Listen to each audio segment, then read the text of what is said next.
Detik-detik Wakil Gubernur Aceh nyebur saat melintasi sungai di Kabupaten Aceh Tengah. Inilah Netizen Plus 1.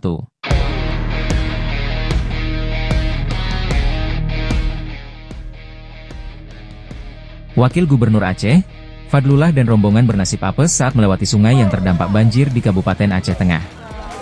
Rakit yang ditumpangi rombongan Wakil Gubernur Aceh tersebut tak bisa dikendalikan meski banyak pengawal di sekitarnya, istilahnya kelebihan muatan.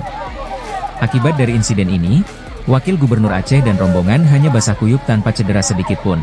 Kata seorang warga, kejadian rakit buatan itu sudah tampak dari mulai start awal Wagub akan menyeberang.